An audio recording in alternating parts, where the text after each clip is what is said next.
just going to go ahead and just try to make the magic happen. Okay, we are live. Okay, good evening, ladies and gentlemen. You are tuned in to Life with Shenita, which airs every Thursday at 7 p.m. Eastern Standard Time. As you can tell, Shenita is taking a much needed and welcome breather, as we all can relate to that. But we've got a great show lined up with some great guests. We're going to share some great information to make sure that everything is in order. Just as a reminder, again, every Thursday, 7 p.m. Eastern Standard Time, you want to make sure that you tune in, join in. We've got great people doing great things. So my name is Andrew Norton. I'll be one of the guest hosts for tonight, and you'll see me doing a little bit of multitasking. So just bear with me. And again, we are really looking forward to a great event. But what I'm going to do is, before we have our guests go ahead and share their knowledge and expertise about basically to prepare for that moment, so when that moment happens, you're not caught off guard, I'm going to pass it off to someone who does some extraordinary work on his own. Joining us from Birmingham, Alabama, let's give a shout to King Arthur. How are you doing this evening, good sir? Hey, what's going on? What's going on? I am in Birmingham, but as you can see, I am still representing my Georgia Bulldogs wherever I go. So anybody comes in my office, I know this is Alabama and Auburn country, but they will see the Georgia Bulldog flag flying high when they come here. Awesome. And we thank you. So we have another guest. We are cooking with grease. I tell you what, we sure are. We thank everybody. So I think what'll probably be a good idea is if we can go ahead with our guests that are on board, just a brief 1-minute intro, and then we're going to let Arthur go ahead and take the lead on some of the key questions, key things to keep everything moving. So if that sounds great to you, we're going to start with the ladies first, and we're going to have Miss Carolyn Fraser introduce herself. Miss Fraser, how are you doing this fine evening? I am well, sir. Thank you for asking. I am Carolyn Fraser, and I appreciate the invitation this evening. This is my first time here, so I'm the newbie. I am a licensed financial advisor with Edward Jones Investments, and I work with my clients to essentially reach financial goals, whatever that looks like, however it's structured. It depends on, who they are, what their situation is, what's most important to them. And we work together to put that in place. And there are pieces and parts of that as it relates to this discussion this evening, and I look forward to engaging. Thank you. Well, I tell you what, we thank you for being with us and being of good cheer, for lack of a better term. Our next person that we'd like to introduce is Ms. Charlene Green, Esquire. Ms. Green, thank you so much, and please provide a brief introduction of some of the moving parts that you have. Look, I'm so happy to be here. Thank you.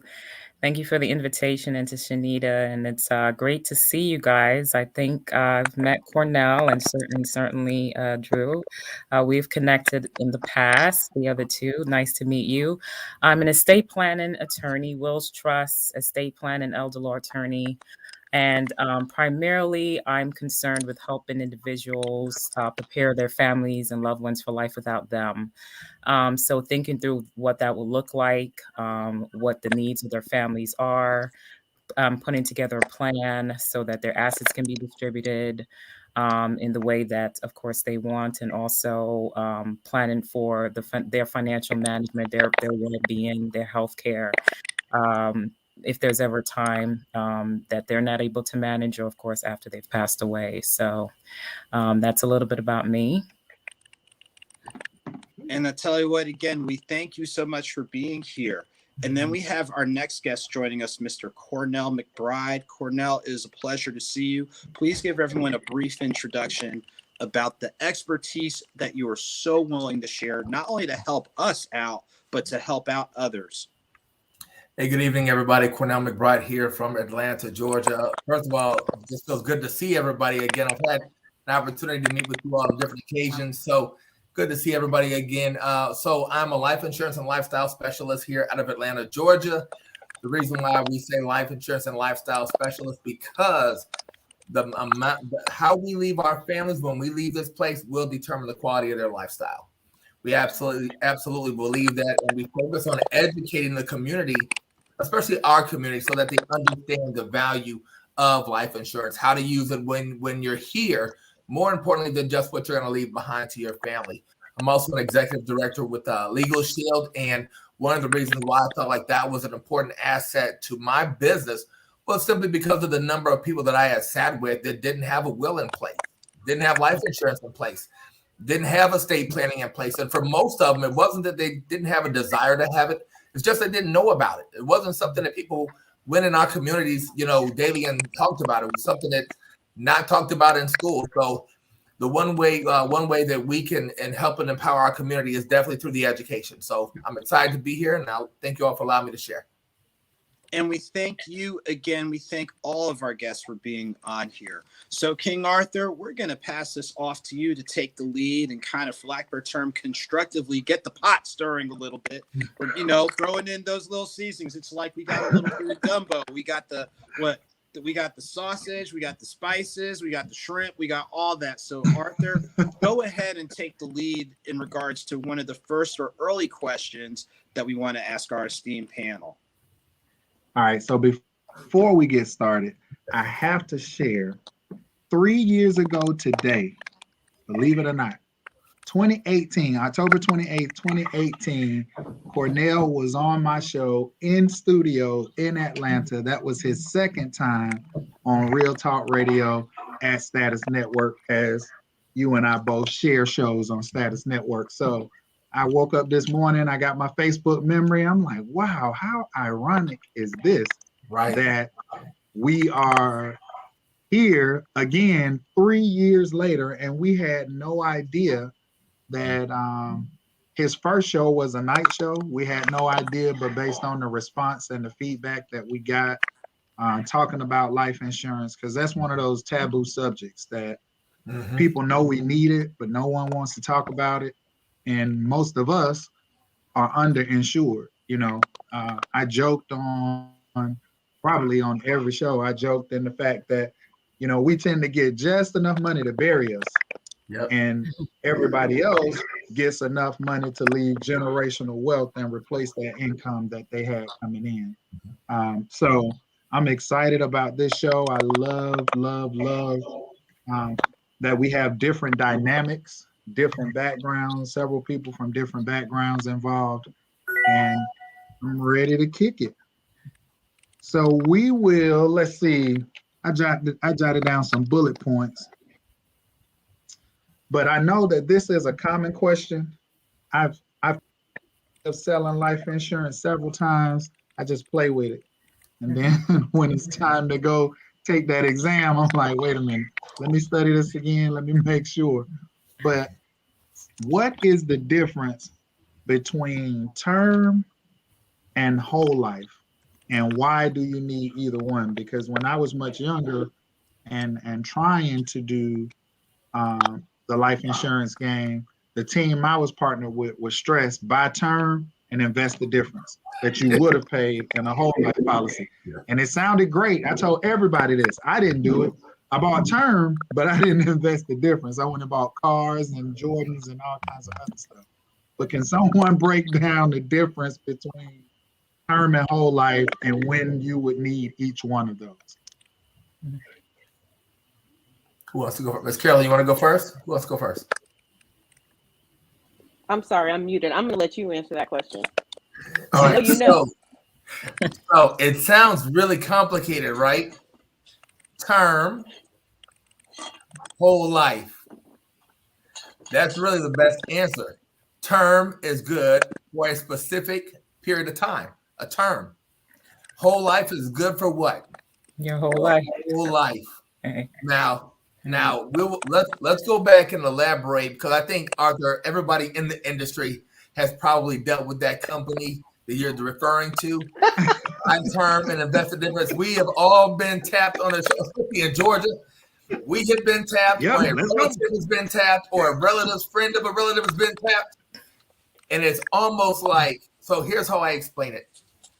When somebody says buy term and invest the difference, my first response is there's 80% of people living paycheck to paycheck. If people were investing the difference, that number would be much lower. Okay, people will be much lower. So when they say buy term and invest the difference, let's say I had to write a policy for someone 65, 70 years old that needed a final expense policy. She can't qualify for a term. And when I say she can't, like she could technically be in shape to qualify for it, but her finances may not qualify her for it. You're 67 years old. Why would I sell you a term policy? So when someone like Dave Ramsey goes on the television and says buy term and invest the difference, they have to understand he is talking to a specific market. Susie Orman is talking to a specific market. Everybody doesn't need term. There are some people that are self-insured. And when you start to establish wealth, or you start to learn how life insurance can be used to build wealth, a term is a stepping stone. You want to get term while you're getting out of debt, and then you want to use life insurance to accumulate wealth. And I had a conversation with a friend of mine today who I just did a policy for him and his wife. And the longer we got into the conversation, he said I wrote it down. He said these 4 words. And I want y'all to listen to it carefully. I want everybody listening and watching this podcast. He said, you know what, Cornell? Life insurance is life. I was like, because when I started talking to him about how you could use life insurance, and this is about the whole life scenario, when we started talking about being your own bank, look at Carolyn, she knows. We were talking about being your own bank, and I sent him a video to watch, and this man has and in the video it referenced if you had $10,000 in the bank, earning less than 1%, over a course of a year, you've only earned like $100, and then you're paying taxes on $100, right? So I said, dude, you would do much better if you just had your money in a life insurance policy, earning 4%, 95% of it's liquid. He was like, there's no way. And the problem is we believe that there's no way because most of us have been tapped on the shoulder by buy term and invest the difference. Life insurance is only good for when you die. And here's the problem you run into when you're dealing with term insurance. You're dealing with people that will say, well, I ain't going to be here. I really don't care. And we talked about this on the show. You will run into certain people that have a certain level of selfishness. And I have sat across many tables and said, look, y'all don't need a life insurance agent. Y'all need a good divorce attorney. Y'all need a good divorce attorney because I have one guy tell me, and I'm sure the other ladies that have been in this industry, we're kind of shocked when we hear this. And he said, look, man, there's no way I'm leaving her money to spend on another guy. I said, but you got 2 kids on the couch playing video games. It was like, dog. And what happens is because he wasn't educated a while ago about the value of life insurance, and because the position and relationship that he's in is with his wife, he just didn't take it seriously. He wasn't worried about what he was going to do for the family. He wasn't worried about how that would impact the kids. And there was a meme on Instagram that said, I wish that a man who did not have life insurance had to come back and see what it did to his family. Because I think for a lot of people, they don't really understand the long-term effects of leaving your family destitute or broke when you had an opportunity to spend a little bit of money, less than you probably spent at Zaxby's or Chick-fil-A, and leave them a blessing rather than a burden. So again, term insurance, good for a period of time. Whole life is good for your whole life as long as both of them are good as long as you make the payments. And here's the last thing I'm gonna say. For all those people out there that blow Carolyn up and the other young lady up about quotes, hey, guess what, you all? Life insurance companies do not pay out on quotes. Make that a public service announcement. You cannot take a quote that you've got for life insurance and take it and file it like a claim. I get tired of people asking me for quotes. Like they gonna get a quote and they gonna just like they good. I got that quote. I'm good. Stop asking people for quotes. A quote means nothing. Public service announcement. It means nothing. Thank you for allowing me to share. A free public service announcement. Free. You didn't even charge them for that one. All right. So let's see.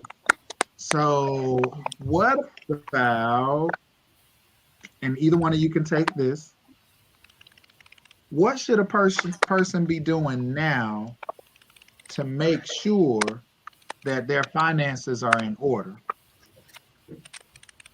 And I know that sounds like really simple, really basic, but from the standpoint of what should we be doing now, we know we need to have some type of life insurance in case we check out before expected, which I think everybody checks out before expected, because I think I'm supposed to be around here like 1,000 years. But what can I do now to make sure that my finances are in order? I will take that one.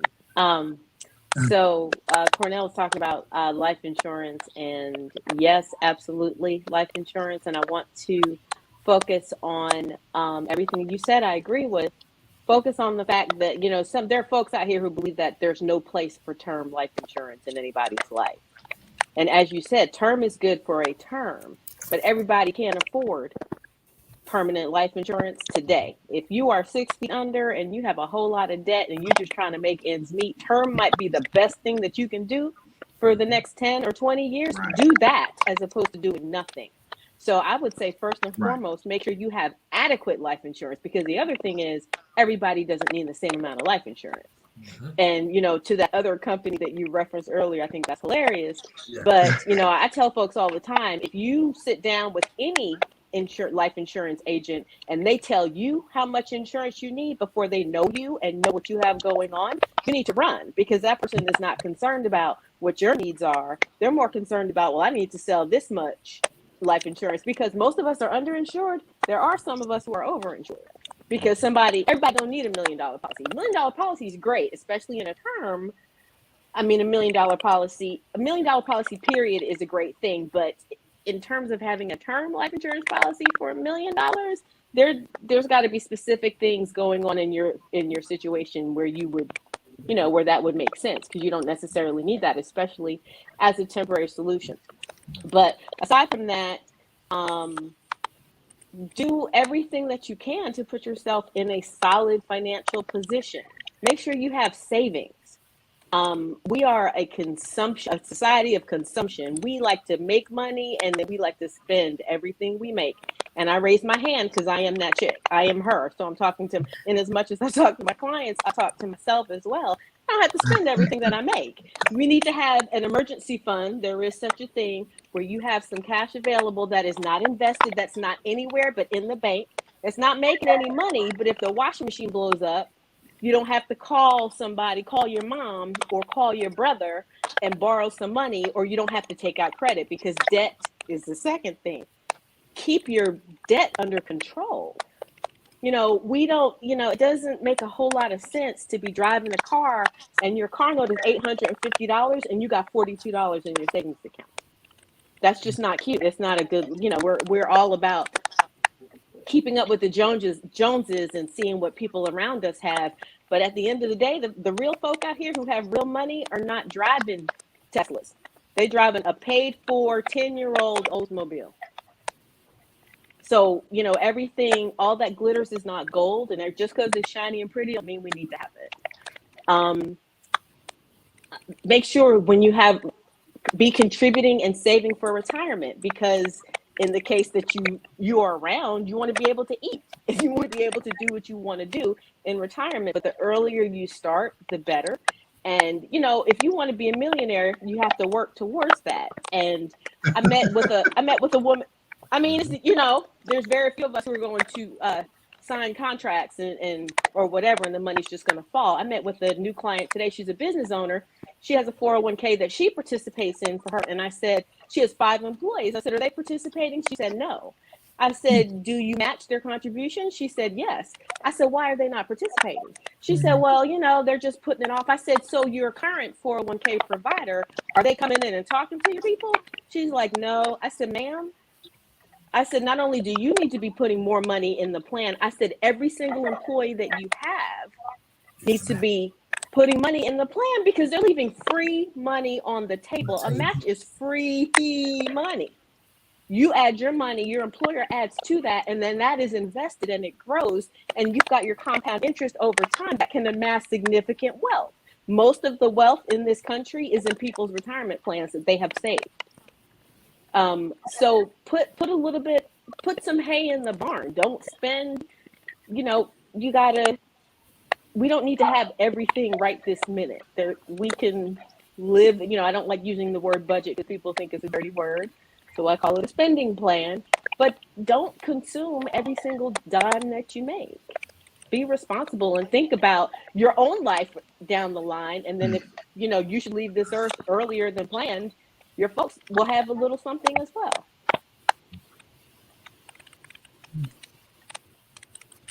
Right. That's all I got on that one.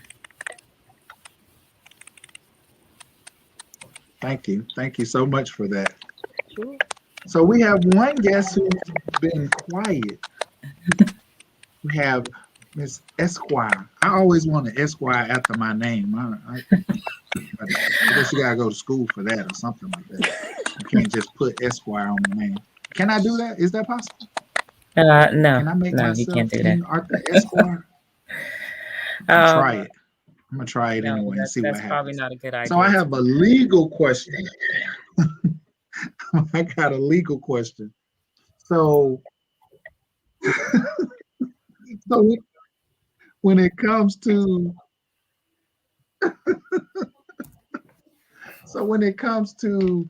the legal aspects, because I actually have friends. I've read Shenita's book.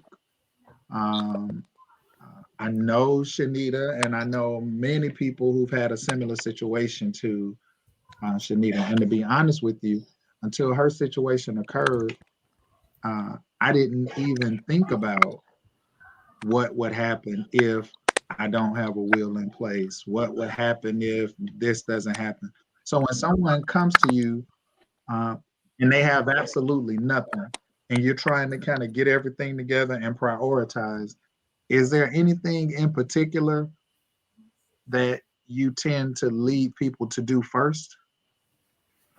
So I was waiting for a specific question to, be able to lend some perspective on. So estate planning kind of comes towards the end of the process. So if you have life insurance, if you have, you've been frugal, so you have some, coins in the bank, a savings account, you have a house, you have some assets. What do we do with that? What happens to those things after you pass away?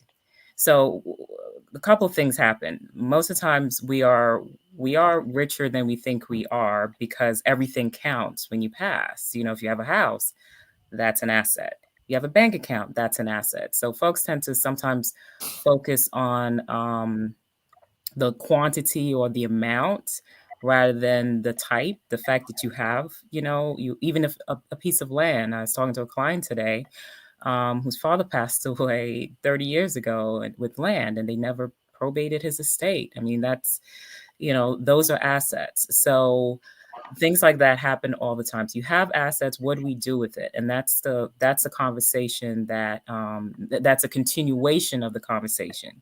So a lot of times depending on where clients are when they come in, I believe everyone can benefit from planning. From, you're very young, you're starting out, you're leaving home, going off to college, 18, 19 years old, you start off with power of attorney and healthcare directives, because that's disability planning. You can, you're going to open a credit, a checking account, maybe, put your student loan refund. I know I did that, stick that in a bank account. You get money from your parents, you're getting money from different places. You're putting that in an account. If something happens to you and this is your own, you're the only name on that account, those funds are there until somebody goes to the court, gets it probated, and gets those funds released. Lots of money gets held up in checking accounts and savings accounts because they're not properly handled. So, you can start off with young folks just, having those things in place, designating a financial manager, your parent or someone that you trust that can manage your financial affairs if you're unavailable, if you're in an accident or whatever the case may be. and also designating healthcare agents and making healthcare wishes, because we know anything can happen at any point in time. And then as you get older and you have, you acquire assets and a family, a spouse and children, well, you want to start thinking about how do they survive if you're not around, right? So that's when, life insurance comes in. I talk a lot about that. Well, do you have enough to take care of your family? How do they survive without your income? You pass away, they were living on your income. You're gone. That income's gone with them, with you. That went to the grave. So how do they survive? How do they pay the bills? How do your kids continue to eat and go to school and those things in your life? And so one of the ways to supplement that is with insurance. So we talk a lot about that. And then it's just about once you have, let's say you have a policy, right? You have a life insurance policy, you have children. Well, then we can do things like direct it. Well, what do you want to do with it? I mean, you want to have your 18-year-old, God forbid, if you're a parent of minor children, with a lump sum, getting a lump sum policy at, 18, 19, $500,000, $300,000-$400,000 landing in their laps. I mean, that's probably not, the best course of action there. And if you don't take any action, those are the type of things that are going to happen. So you've been frugal, you've amassed this, retirement account, $500,000, $1 million, whatever the case may be. You've got this huge policy that you're going to leave behind. Well, you can direct it. You don't just have to give it outright. That's where planning comes in. Well, what's the vision? You can stretch that out for a generation or two. You can provide for your spouse. You can put it in a trust and let the spouse and the children use the income if it's large enough. And then the principal goes on to your grandchildren, your great grandchildren. I mean, there's so much you can do with proper planning. So the point is, when you first come in and we first sit down with you, we figure out where you are, at what point in your life you starting out, you've got a family, you're in retirement, because depending on the place you are, the plan is going to be different. It's important to understand it's not the one size fits, fit all. And that happens when you kind of hear the national pundits, they throw things out and people run with them, but that's only if it fits your particular situation. You have to know where you are. You've got to know what you have. Got a lot of folks coming in talking about trust because it's, it's very popular now. It's all over and they have no assets. Well, trust is kind of useless if you don't have assets. That's kind of the purpose of having it is to put your assets in and direct how those are going to be distributed. So it depends on where you are and what you're trying to accomplish. So that's kind of the purpose of planning there. And it's a very individual, tailored process, or it should be. It should be.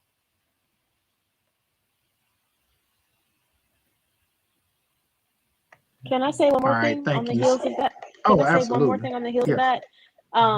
Related to what Charlene just said, beneficiaries on accounts. When you talk about your bank accounts and any account where you can name a benefit, even on your life insurance, we need to make sure those are up to date. Absolutely. Because, people predecease us. Married folks get divorced, God forbid, but it happens. Things happen, and I have seen more times than I care to share situations where beneficiaries were not updated, and it is catastrophic. When people pass away, we are broken, right? It is a whole emotional thing. Add on top of that, just not being in place, and they have to deal with business and try to sift through all this other stuff that could have been so much easier and simpler had we prepared. It is awful. It is awful. So beneficiary stuff is a mess. So we need to ensure when we get married, when we get divorced, if we find out our kid just can't handle stuff, we need to make sure that our beneficiaries are always up to date on everything.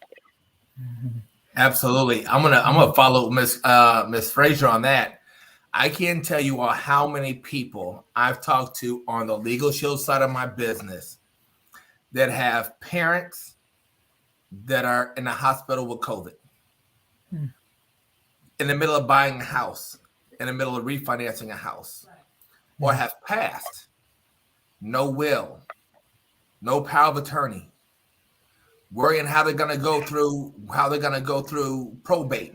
And then the large number of them that think they're going to inherit something and then get challenged by another family member. Like that is one of the, it's crazy because, you know, we talk about it and we know that people know about a will. We know that. Oh, here's the other one, like Ms. Fraser was saying, the number of spouses that are living with their spouses and then they've passed and they can't get the money out the bank. All the time. Because the spouse never put them on it. So they're not a beneficiary. They don't have access and it's not a joint account. Like some of them, it's just $5,000 or $10,000. Others know it's upwards of $100,000, $300,000. And they're stuck. Now, one, they're counting on that money, but there's nothing they can do about it besides go through probate. And like Ms. Carolyn and Ms. Charlene was saying, that process, especially with how, because of COVID, the number of people that are in the hospital, they can't even do a power of attorney. I had a lady yesterday, her mom is in induced coma. So you can't just go take a piece of paper to the hospital. The hospital won't even let you in. The hospital won't even let you in. And here's the other thing, and I'm going to say that I ran into this a lot. The number of people that are going into the hospitals with parents or loved ones that are sick or are ill, and they're making up wills. Making up wills. You know, signatures being challenged. All these kind of things that people could do. Spend an hour. You could go see Miss Carolyn for an hour, 2 hours. Let her schedule, start to put a plan together for you. But come up with a plan. Come up with a plan, and then put the plan into action. Get the healthcare medical directive done. Get the beneficiaries updated, because look, I've dealt with several people whose beneficiaries were their ex-husbands and wives. All the time. And guess what? They collected on that money and that life insurance. People have been divorced or not together for over 20 years. Sitting on $300,000-$400,000 of life insurance. And guess what? Because they didn't update the beneficiary, all the court can go by with, all the insurance company can go by with is who was put down as the beneficiary. And it is heartbreaking. It is heartbreaking. Oh man, people are losing houses. Horrible. And it's just it's people not being proactive. And every time we do this, that's what I want people to understand from this call. People watching this call doesn't do anything for us. We're already in the industry. Everybody on here got life insurance. I know because I wrote Arthur's. I know Andrew does. I wrote Shenita's. I know the other two ladies. I know we do. So we're not doing this for us. We're doing this to get someone. This is a call to action. Some people are acting just because somebody in your close family may not have died of COVID doesn't mean that it's still not important for your family. There was somebody I talked to a little bit earlier, and he said the ability to get insurance can change in the blink of an eye. Absolutely. I've had people call me that have gone to the doctor that have been putting off getting insurance or got some, and they were like, "Yo, Cornell, hey, my wife just came back. I think she's got a tumor. Can we get her some insurance?" I'm like, "Dude, that's in the records, dog." Talked to him for a year and a half, and every time he hit me up, he was in Cancun, then he was in Montego Bay. He's kicking it. The girl is 40 years old with a tumor. I said, "Dude, she's almost uninsurable." Right. And I said, and then if somebody was to give her like a guaranteed policy, that she'd have a 2-year elimination period. It's only going to be $25,000, $35,000, and he's thinking he gonna write enough policy on her big enough to take care of her kids and the business. I'm like, bro, that window was. So we've been talking about it for a year and a half, and this is what we want everybody to understand watching this. In the blink of an eye, I was in a car accident January 1st. I hydroplaned on 285. If I had a guy hit by anything bigger than that Jeep Cherokee, I probably wouldn't be here today. In the blink of an eye, everything changed. Right. And what people don't understand, it doesn't mean that you have to die. It could simply be a diagnosis. I got a friend of, if somebody gets diagnosed schizophrenic, somebody gets diagnosed cancer, gets diagnosed lupus, gets diagnosed fibromyalgia. You discover you got gout. You're on too many pain meds. You have too many headaches. Your blood pressure and cholesterol. All those things impact your insurability. Now, can a lot of people get life insurance? Yes. The question is, so can you afford it? So it's not just qualifying for it health-wise. It's can you afford it? That's the number one reason most people shy away from getting life insurance. And the other reason is they're being sold, like Miss Carolyn was earlier. You got somebody telling you what you should be getting because that conversation is mostly based on their commission. Yep. They don't want to sell you a $30 policy, even though they know what you need and can afford as a $30 policy. They want to convince you and persuade you to buy one that's $100 or $200 a month because their commission is better off of $100 or $200 than $25. Mm-hmm. So, you all have, if you have somebody sitting in front of you and they're pressuring you to get the insurance, it's obviously a desire and a need for everybody to have it. But if you tell them you need to think about it, then think about it. Because you saying yes to a policy that's $200 a month that you can't afford, when that payment comes through and it overdrafts your account, it doesn't do you any good because now you don't want to talk about it again because you think the only life insurance that you can get costs $200 a month. Right. Get a second opinion. Right. Get a second opinion. If you think, don't feel comfortable with the person you're talking to, me and Arthur talked about it several times before he wrote his policy. Because it had to fit his budget, but more importantly, it had to fit his need. Right. And I think that's the beauty of it, is talking to someone you're comfortable with. Mm-hmm. And because when we started talking, I was like, oh, it's only that? Man, I need $1 million policy. That's what I need. Cornell was like, okay, let's do this worksheet. Let's find out what you really need. Yeah. So based on my job, I think my job is like 5 times my base salary. So based on that I already have, and we knew at the time I was going to be working another 10, 15, 20 years. So we backed that down into what I thought I wanted. And then it was like, okay, but no, I want this. Listen, you don't need that. I get what you're saying. The house is worth this. You have this. That's plenty of money left over.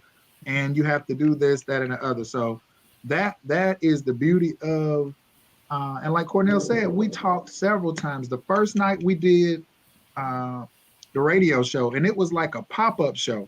We weren't even planning on doing, having any conversation afterwards, but we stayed in the studio for an additional hour. The producer came out, started having that conversation. The owner came out and started having the conversation. Kim came out. Right. So we had so much dialogue. We was like, man, we got to do this again.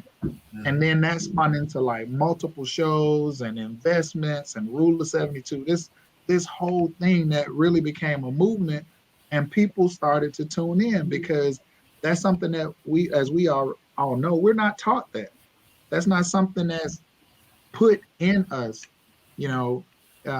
but I'm telling you, it's one of the harder conversations for some people to have, especially before I retired from the military. Sometimes I would have that conversation and say, hey, look, I'm going to Iraq. I know you don't want to talk about it, Mom.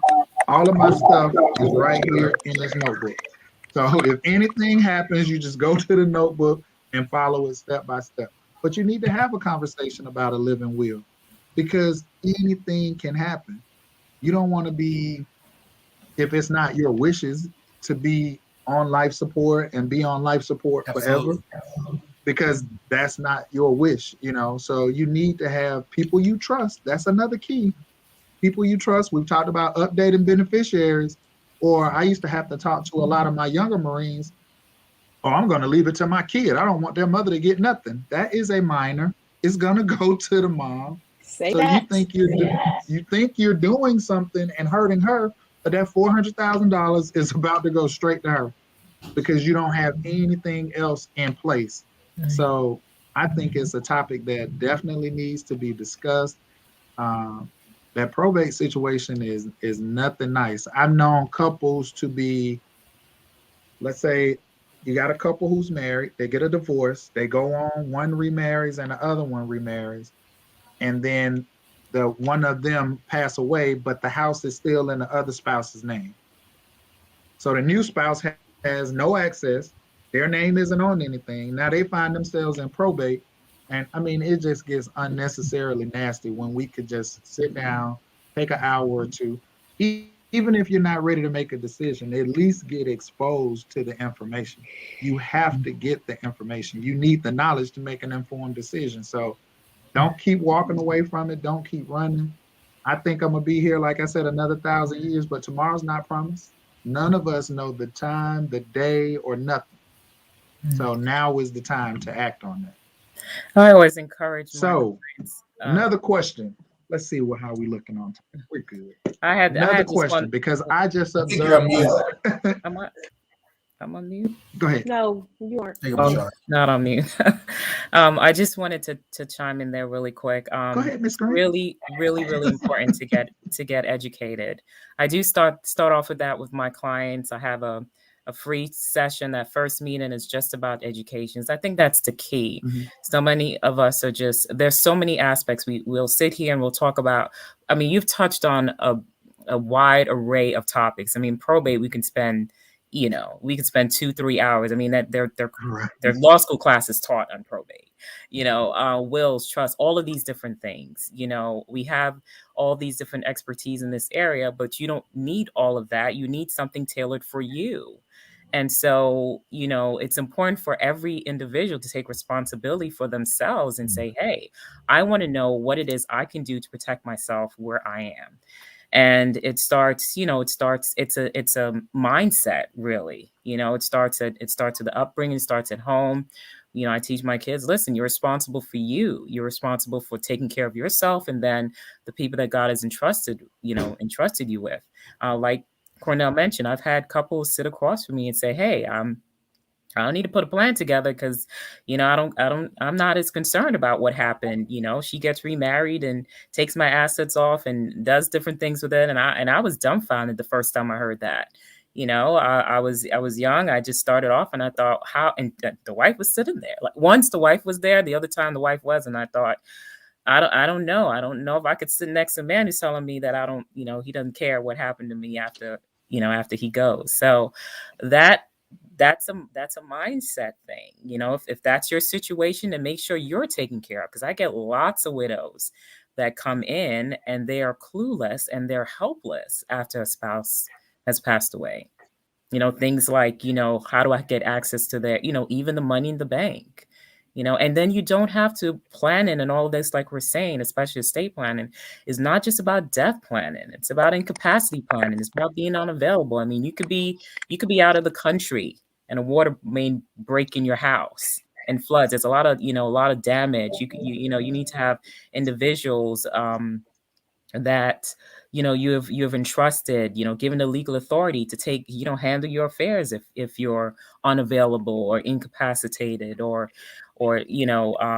just not able to manage your affairs. And that's what planning is all about. You have assets. You get assets, you're working, you're putting things aside, or you're planning for disability, you're planning for retirement, you have your life insurance in place, and then you put a plan together to make sure that it's protected for all walks, anything that could happen. Whether you could be very much alive and still unable to manage your affairs and waste a lot of it. Some of my seniors, I talk to them about, Medicaid planning and protecting their assets so that they could potentially qualify for government assistance later on so that they can leave something. A serious illness can wipe out everything that you have before you go. And that's something that you can plan for if you start early enough with insurance as well. So planning is can cover the gamut and should be tailored to your needs. And once you have the plan in place, that's not it. As you get older, you need to check on it. You need to update it. I tell my clients that all the time. Every 3-4 years, you want to pull your plan out and look at it. You'll catch those beneficiary designations from, the ex-spouse that's on it if you got a divorce and life changes. You move to a new jurisdiction. I've had some clients who are moving from New York and California. And, other states, Florida, you're coming to a new state, update your plan. Georgia rules are different. It's a different area. It's a different environment you're in. Got to update your plan when you change jurisdictions. Got to update your plan when you get divorced. Think about those things. Well, how does that affect, if you get remarried too, if you have a blended family, if you got children who are not your spouses, all of these things are times that you need to look at your plan and say, am I ready? Am I safe? Am I secure?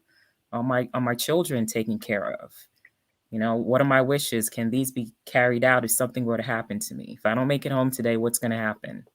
Do I have a plan in place? So, and especially if you have minors, I have a particular a burden, I say, for minors, because of course children are the most vulnerable when they lose their caretakers, their parents. And so do plan for your minor children. Get your guardianships in place, because if you don't do it, a court will do it. Get your financial trustee in place for the management of your children's financial future, because like Mr. Arthur was saying, if you don't do it, it's probably going to end up with the other parent or whoever shows up with the kid and says, hey, I know there's life insurance money, and don't put your minors as beneficiaries on life insurance. That's a no-no. So wherever you are, there are experts that can help you and guide you in the best way to protect yourself and create a plan that's going to, be best for your particular situation. So don't just listen to all the rhetoric.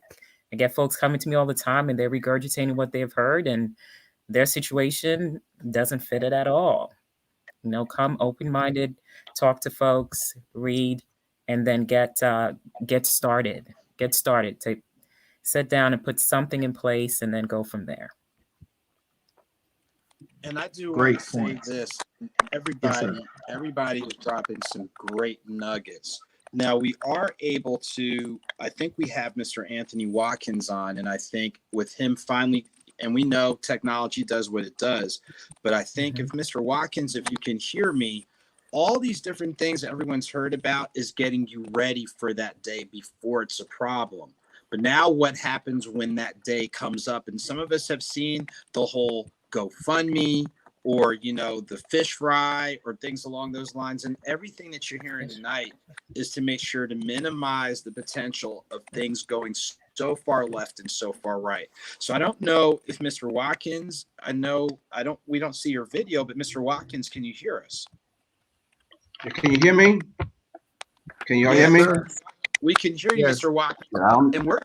And we're going to have you introduce yourself, and you see it at the very tail end where you see a whole bunch of mayhem. So we want you to go ahead and kind of, for lack of a better term, almost ride us out into the sunset. So we're going to turn it over to Mr. Anthony Watkins. Good. I don't know what's wrong with my camera part, but yeah, I was enjoying listening to everybody what they were speaking of. It's always good to to be refreshed, of course, on there. But yeah, what you all saying is true in a lot of instances, that people get a lot of things taken care of, but they forget about the last and final thing is their last order of business is getting ready, when preparing for their death or what's going to happen at their time of death. I know that our Caucasian brothers and sisters have been pre-planning forever and a day. And so I try what we try to, let me introduce myself. I'm sorry. I'm Anthony Watkins, the president of Watkins Funeral Home in Jonesboro, Georgia. Anthony L. Watkins Funeral Home in Jonesboro, Georgia. We've been in the funeral industry probably about 40 years. Me and my brothers, we got funeral homes kind of situated around Atlanta, different areas down there. And that's what we do. We provide, the death care industry. Good you all said that. And I'm talking about the insurance part. I always tell families all the time, I'm glad y'all made it known that do not make children beneficiaries. Just recently, a couple of weeks ago, the parents did pass, both parents passed, and had the child as the contingent beneficiary. And then there's nothing we can do as far as, from the insurance kind of perspective, as far as trying to use those funds to pay for the service. Nevertheless, they had a GoFundMe account. Took about a couple of weeks when I was able to raise up the money to get it done. What we try to explain to families and people in general, that insurance is an inheritance that you leave to your family. We try to push pre-need to tell people to come in and pre-plan your funeral service. Pre-planning, it solves a lot of issues at the time of death. Because if you pick out your own services and your own goods and what you want to have happen, then that's pretty much what your family is going to carry out. It's a gift. We look at it as a gift that you're leaving, because it's hard to, if you're trying to plan a funeral and you're grieving the loss, but then also now you got to deal with what mom or dad or whoever spouse wanted for their service and stuff. It just creates a situation where there's frustration. But if we as parents or people would sit down with whoever your funeral service provider would be and talk about pre-arranging where you plan your own funeral service, we found that makes it very easy.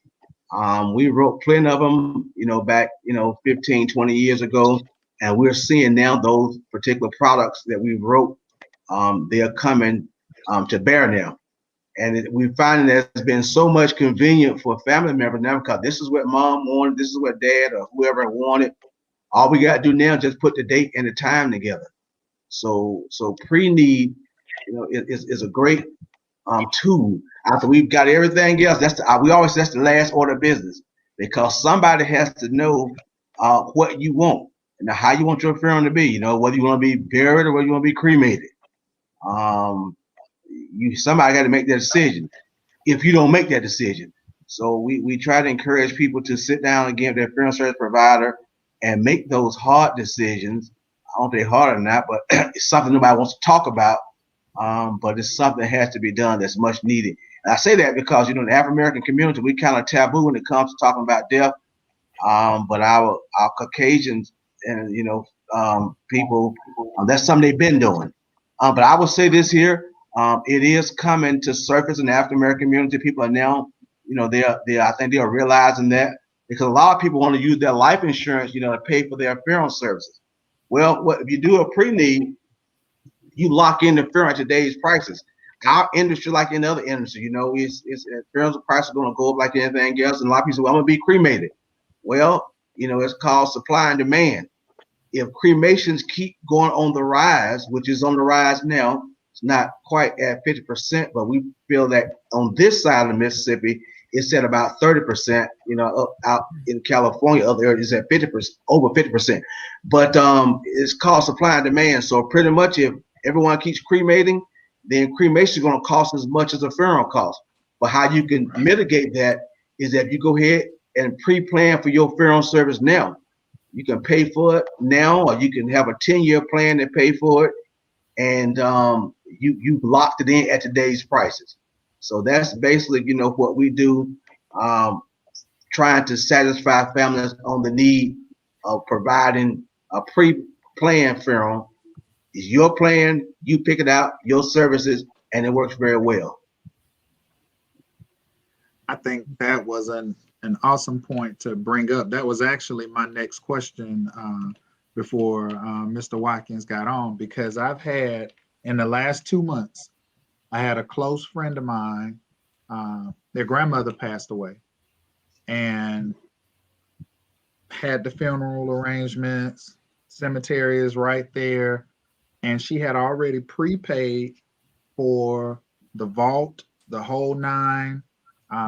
So we're out there waiting for him to raise her up and put her inside the wall or whatever. And I'm thinking to myself, man, that has to be expensive. But come to find out, she paid for it years ago. So what now would cost $8,000 to $10,000, she paid $1,200 for, because she locked it in years ago. And a good friend of mine, actually a co-worker and a fraternity brother of mine, his son passed away, unfortunately. And I go to visit him. We're talking frat stuff. We're talking that. Well, come to find out, he pre-purchased like 5 plots already. And it ended up being somewhere to the tune of about maybe $3,000. I mean, he locked it in as far as the opening and closing of the grave, all of that. Well, now that would have cost him like $7,600. But because he locked it in 20, 30 years ago, he paid pennies compared to what that's worth now. So I think that is definitely a key. And I heard it the first time and didn't act on it. Talked to my frat brother, didn't act on it. And now I'm hearing it the third time. So I think it's time that I go ahead and act on it and make something happen. So thank you so much, Mr. Watkins, for covering that. Well, like I said, those cemetery plots, and even cemetery, you lock all of it in because, like I said, whether you want to be cremated, you lock that in at today's price. The average cremation now probably run anywhere between about $18.95. 10 years ago, a cremation was running you about $10.95. So as you can see, and it's going to continue going to rise. But yeah, that's a good thing because, you know, I found it amazing because, you know, there are cemeteries out here where people say they paid $1,200. Now that same grave costs $6,000, but they bought it 15, 20 years ago. So if you're going to be buried or cremated or whatever your final wishes are, if you go ahead and pre-plan it and lock it in at today's prices, and you live another 30 years from now, your family, I ain't gonna say be smiling, but they'll save a whole lot of money. I'll put it that way. Right. Most definitely.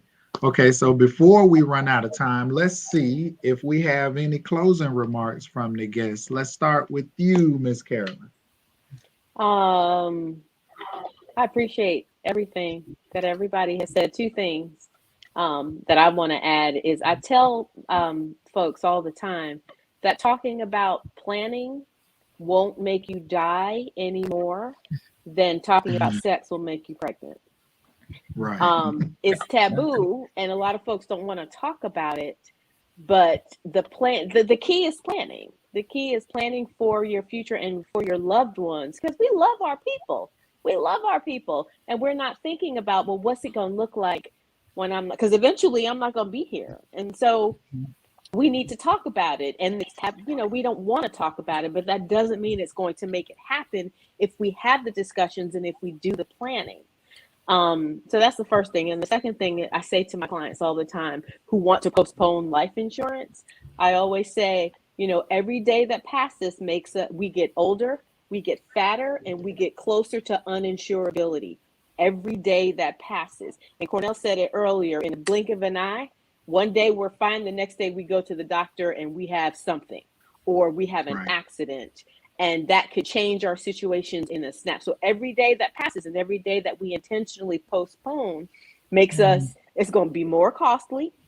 We get older, and age in and of itself, even if nothing else happens, as we age, it's more costly to insure yourself.